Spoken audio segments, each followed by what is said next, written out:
Palavra Amiga. Sintam-se em casa. Irmãos, a palavra de Deus desta noite está registrada no Evangelho que Lucas escreveu, no capítulo 15. A leitura que faremos é do versículo 22 ao 35, ou melhor, ao 33. 32 que é o final da parábola.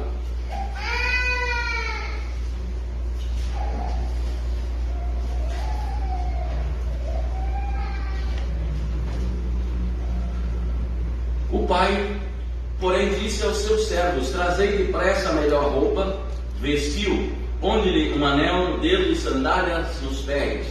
Trazei também e matai o novilho cevado. Comamos e regozijemo-nos, porque esse meu filho estava morto e reviveu, estava perdido e foi achado. E começaram a regozijar-se. Ora, o filho mais velho estivera no campo, e quando voltava, ao aproximar-se da casa, ouviu a música e as danças.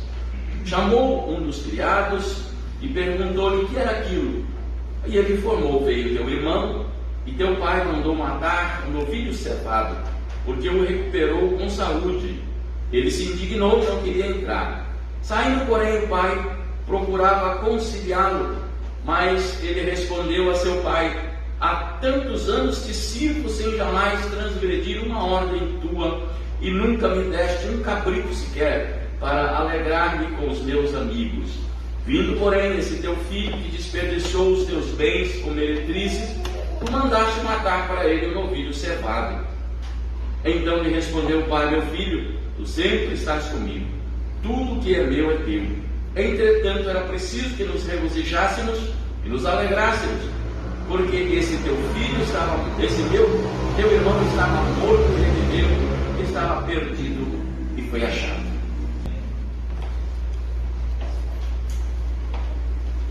Hoje eu quero aproveitar essa parábola para falar sobre o irmão mais velho do filho pródigo. O tema que eu vou usar, o título meu irmão voltou, e agora? Parece até estranho falar isso, né? Meu irmão voltou, e agora?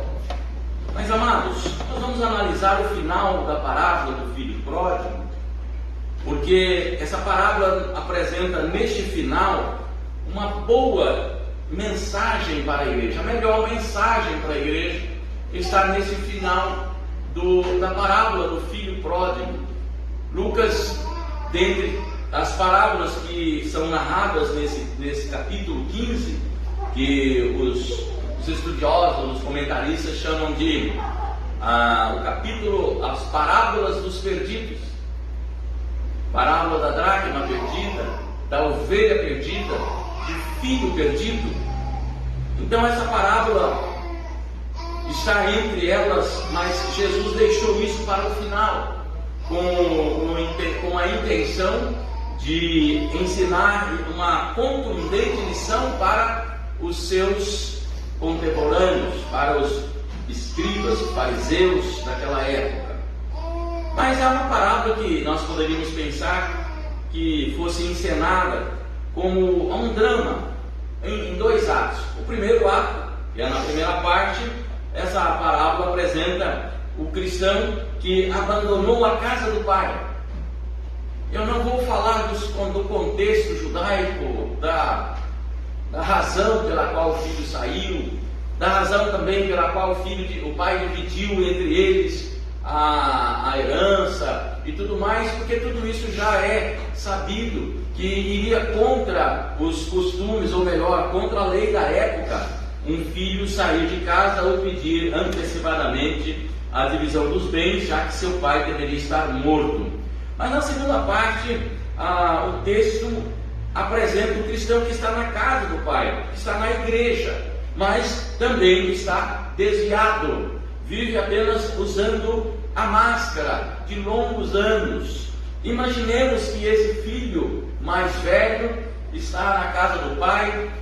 O texto não conta não fala, a parábola que Jesus contou não diz quanto tempo esse filho ficou fora, o filho mais moço que saiu da casa, não diz quanto tempo. Entretanto, poderíamos ter uma ideia de que a herança que ele levou fora suficiente para ele passar alguns anos distante de casa. Mas no momento em que ela acaba, ele retorna para casa.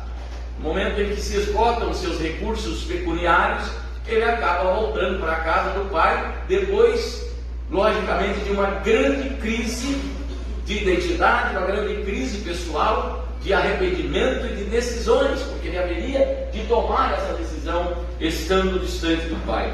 Entretanto, o filho mais velho que ficara em casa estava como que usando, durante todo esse tempo da ausência do seu irmão, como que usando uma máscara ali dentro de casa, sem dizer nada, sem reclamar, sem falar nada. Mas agora nós o vemos tirando a máscara de longos anos na presença do seu pai. E a primeira máscara que ele tira é a máscara da desconfiança. Eu creio, meus irmãos, que a mensagem da palavra de Deus tem sempre um ensino para todos nós, e eu gostaria e quero, sincera e francamente, que cada um possa analisar a sua estada na casa de Deus. Quem sabe, talvez já tenha agido ou pensado como esse filho mais velho que ficou na casa do pai. Mas a máscara da desconfiança encontra a base desse versículo, que o filho mais velho estivera no campo. O irmão mais novo estava já em casa, no recôndito do lar, havia sido abraçado pelo pai com tanta alegria, estava lá agora usando o anel do filho novamente, sandália nos pés, roupas novas. O novilho cevado havia sido sacrificado, havia sido degolado para que ele se alegrasse. Então, quando ele voltou, ouvia a música e as danças. De longe ele já percebeu que alguma coisa estava acontecendo, desconfiou da alegria na casa do pai. Meus irmãos, hoje muitas pessoas andam também desconfiadas da alegria que se estabelece entre os irmãos, entre crentes na igreja, até acabam por tomarem atitudes radicais no que concerne a tudo isso.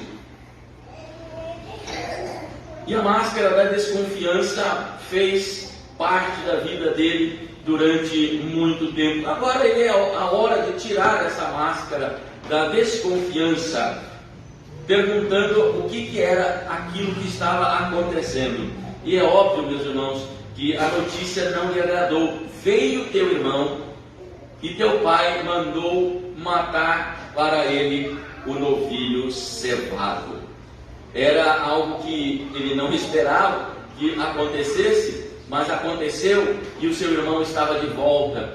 E tirou agora a máscara dessa desconfiança, exatamente porque o seu irmão estava em casa. E muitos andam desconfiados na igreja hoje. Tudo é motivo de crítica, tudo é motivo de reclamação. Muitos que não concordam com alegria na casa de Deus. Talvez seria algo a ser considerado por aqueles que também, embora estando na casa de Deus, nunca estiveram nela, nunca estiveram tão inseridos na igreja, no trabalho, junto ao povo de Deus, exatamente por não querer se envolver. Mas aqui, irmãos, ainda no versículo 26, nós encontramos que esse moço, ao ouvir a música e a dança, chama um dos criados e perguntou-lhe o que era aquilo. Agora aparece a máscara da rebeldia. O que é isso que está acontecendo na minha casa? O que está acontecendo dentro da minha casa? E o cristão rebelde talvez nunca vai se preocupar em chamar o pastor da sua igreja, nunca vai preocupar em chamar a liderança da sua igreja para saber o que é que realmente está acontecendo no andamento da igreja, no andamento do trabalho, mas vai consultar a terceiros, e muitas vezes terceiros podem trazer informações distorcidas daquilo que realmente é necessário acontecer. E conselhos, meus irmãos, você que é crente, você que é servo de Deus, você que precisa algo da sua vida pessoal para adentrar cada vez mais um compromisso com o Senhor, deve buscar se aconselhar com quem realmente tem condição de lhe dar bons conselhos. Em terceiro lugar, a máscara do fingimento. Algo que acontece muito. Muitas pessoas estão fingindo ser o que não são. Veio o teu irmão, versículo 27, quando soube que a alegria era por causa da volta do irmão, deixou cair a máscara. Agora era algo muito sério, porque ele não amava o irmão que havia se perdido e não o aceitava de volta.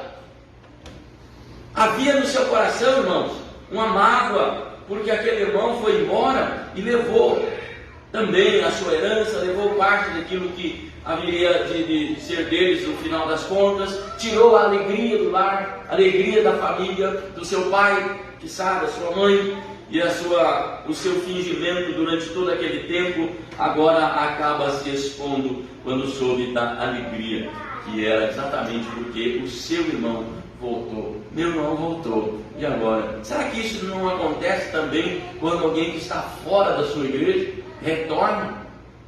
Será que nós não sentimos algo estranho no nosso coração, dizendo, esse fulano, Beltrano foi embora e agora volta como se nada tivesse acontecido? E o conselho recebeu de volta. A igreja abraçou.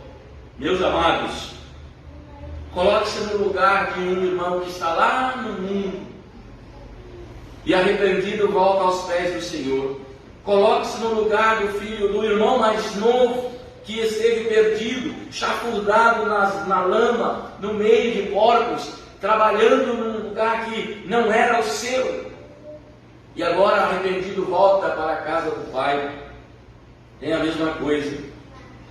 E nós precisamos lembrar que temos que amar os nossos irmãos que saem, que estão lá fora, porque eles também podem retornar para os pés do Senhor. Eles podem retornar para a casa do Pai e devem retornar. Devemos abrir nossos braços como pai. Meus irmãos, eu como pai, como pai que sou e filho que fui, né? Sou filho também, meus pais embora mortos, mas eu fico imaginando o coração desse pai que dia e noite olhava para o nada, sentado na varanda da sua casa, o seu banquinho talvez já estivesse gasto, ao trecho que ele fazia a pé, de dentro da sua casa até o portão, né, até os limites da sua residência, estava já, havia feito aquele sulco na terra, de tanto ele ia ir lá na frente, voltar, olhando no horizonte para ver algo que ele esperava que um dia acontecesse, o seu filho voltar. E agora, de longe, observa alguma coisa se mexendo à distância, uma poeira levantando no caminho, e aquele seu filho trotando pela estrada, levantando poeira, e o seu pai conhecia aquele andar, conhecia a forma de andar do seu filho. É meu filho que voltou. Tem uma música que fala isso, né? O meu filho voltou para o lar. Mas o irmão não aceitava de volta. Não aceitou de volta. Aqui, irmãos, vemos uma outra máscara usada por ele. Diz o verso 28, ele indignou-se e não queria entrar. Então, saindo, o pai insistia com ele, no versículo 28, a máscara da desobediência. Não vou entrar. Eu não vou entrar. Onde esse fulano pisa, eu não piso. Parece que a gente conhece essas frases, né? Frases assim muito oportunas, muito nossas. Onde fulano está, eu não vou. Aonde Beltrano se senta, também não me sento. Então respeitou o amor do seu pai. Mas no versículo 29 diz que ele respondeu ao seu pai. E aqui, irmãos, eu estou usando o termo responder como uma interpelação, como algo que o filho fez em desobediência ao pai. E eu fico pensando que aquele pai estava tão feliz da vida pela volta de seu filho, que não sentiu a espetada que o filho deu, não sentiu a capciosidade daquela palavra, mas ele diz: eu não vou entrar, não vou entrar. E não acatou o convite amoroso do pai, antes preferiu responder a seu pai na presença de todos. Quando nós lemos essa parábola numa outra perspectiva, irmãos, nós ficamos como que com bastante dó desse irmão mais velho, que ficou ali, trabalhou, que fez e aconteceu, porque o outro tinha ido embora e ele então precisava ajudar seu pai. Mas quando olhamos por esse lado, o lado em que o irmão voltando deveria ser recebido com amor, porque afinal de contas fazia parte da família, nós podemos perceber muitas coisas que estavam escondidas no coração desse irmão. E aqui uma quinta coisa acontece: a máscara da indignação. Ele se indignou. Ele se indignou, por quê? Porque ele estava totalmente revoltado com a volta, com o retorno do seu irmão agora salvo. Talvez até preferisse que seu irmão tivesse morrido onde estava, já que ficou tantos anos sem dar um telefonema, sem passar uma mensagem do WhatsApp, sem fazer qualquer coisa. É o que acontece muitas vezes aqui conosco, irmãos. Às vezes nós ficamos até felizes por pensarmos que fulano não retorna mais. Onde estará? Não nos importa. Precisamos nos preocupar, sim, com pessoas que outrora estavam aqui e que estão fora. Devemos orar por essas pessoas, devemos pleitear diante do Senhor o retorno dessas pessoas, para que eles voltem a sentir a alegria novamente. Quantos trabalhadores de meu pai têm pão com fartura e eu aqui pereço de fome? Aqueles que se foram, que pegaram a sua bagagem e desperdiçou tudo lá fora. Que bagagens as pessoas levam quando se afastam da igreja, meus irmãos? Os conceitos, aquilo que aprendeu da palavra, aquilo que ouviu. Quando chega lá fora, o mundo toma tudo de volta e ele joga tudo na lama. Joga tudo na lama. Precisa voltar para o braço do Pai. Precisa lembrar quantos trabalhadores do meu pai, quantos servos do meu pai na igreja têm alegria com fartura, têm o ensino, têm o privilégio de adoração com fartura, e eu aqui estou nos braços do diabo, estou nos braços do inimigo. Mas ele se indignou porque o seu irmão tinha voltado. E aí vem a máscara da desunião. Ele não queria entrar. Não vou entrar. Ele não queria entrar para alegrar o coração. Talvez aquele momento ele julgava ser um momento exclusivamente seu, onde ele devia dar vazão ao ódio, a raiva que sentia do seu irmão, e o seu coração não tinha prazer na harmonia que estava acontecendo na casa. Qual o pregador que não tem prazer com a pregação, com o louvor, com a oração, com os que retornam? Os novos convertidos, os que assumem um cargo mais elevado ou ocupam uma posição de destaque na igreja.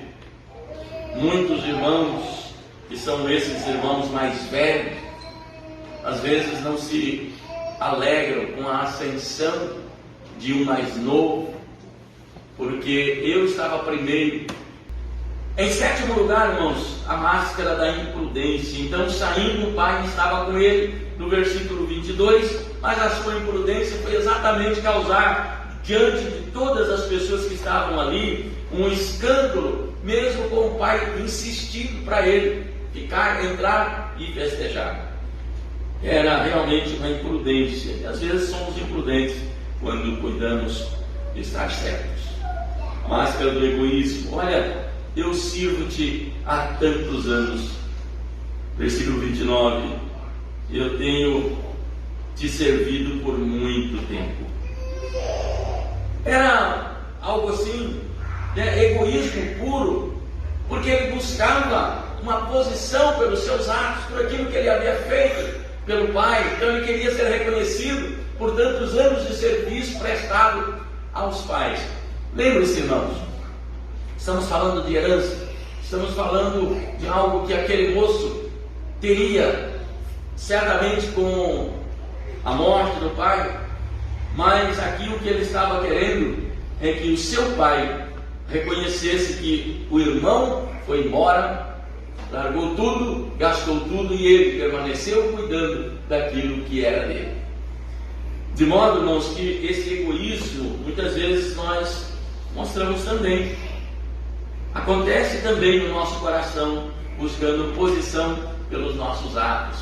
Eu tenho feito isso, tenho feito aquilo, por isso eu preciso, eu creio, eu quero que Deus me dê uma bênção especial, diferente daquilo que eu tenho. Mas era egoísmo puro, querendo aquilo que não precisava. A máscara da leviandade. Olha o que acontece aqui no versículo 29, meus irmãos. Eu te sirvo há tantos anos e nunca me deste um cabrito para alegar-me com os meus amigos. Penso aqui, irmãos, que o seu coração não estava no pai, não estava na felicidade daquele pai que certamente ele tenha visto por tantas vezes, chorando pelos cantos, esperando a volta do seu filho, sentado naquela cadeira alta que eu havia dito para vocês no início. O semblante descaído do pai, a tristeza estampada no rosto da mãe. E ele fala que ele nunca teve do pai nada para se alegrar. Não estava pensando no seu pai, não estava pensando no irmão, mas nos seus amigos e nos prazeres efêmeros da vida, talvez até invejando aquilo que seu irmão tivesse feito no passado. Mas aí vem a máscara do ódio, vindo porém esse teu filho, que desperdiçou os teus bens com meretrizes. A expressão dele aqui, amados, é a demonstração de que ele tinha um forte ressentimento dentro do seu coração, porque aquele seu filho ele saiu, desperdiçou tudo, inclusive parte daquilo que era meu. Pode ser que ele tenha dito isso, mas estava demonstrando um ressentimento profundo pelo seu irmão e tornou-se seu inimigo, acusador do seu irmão, porque ele gastou tudo que tinha. Provavelmente isso já tenha passado pela cabeça de muitas pessoas que você conhece. Fulano saiu, foi tratado com desdém, voltou, não achou lugar.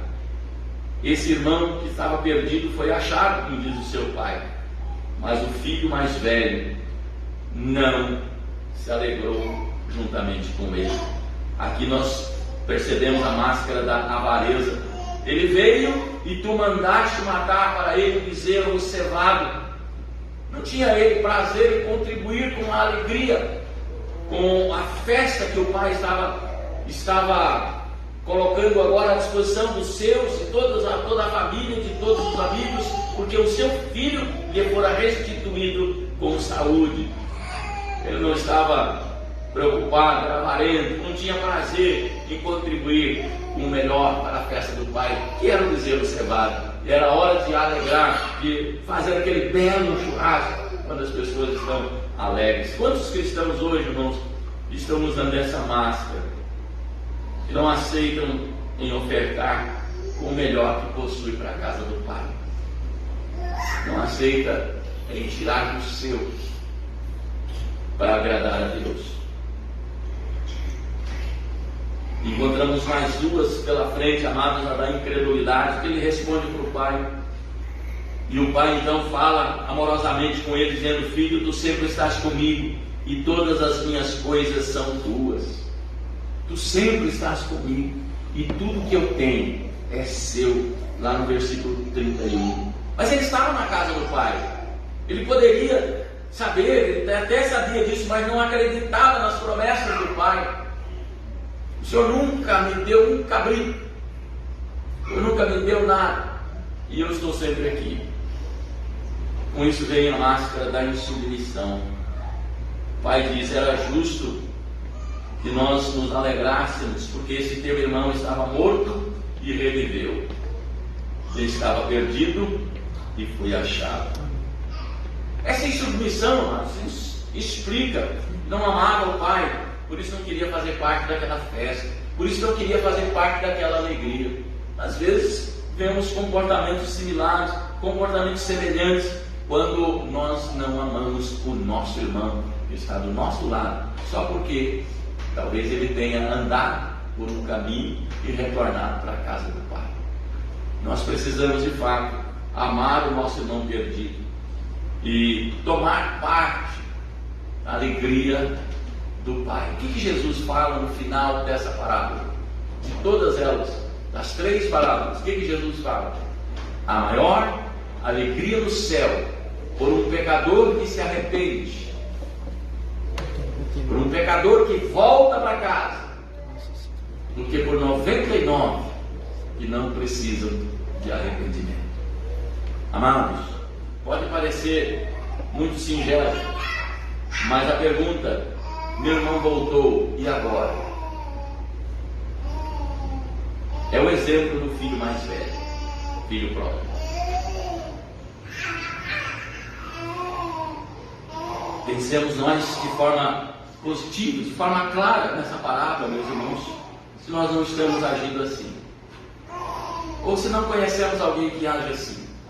Podemos ser usados pelo Espírito Santo para transmitir a outros esse conhecimento e essa palavra de que devemos abraçar aqueles que estão lá fora, voltando para a casa do Pai, porque senão nós estaremos indo contrário, na contramão da palavra do nosso Senhor Jesus. Maior alegria por um pecador que se arrepende do que por 99 que não precisam de arrependimento. Que Deus nos abençoe.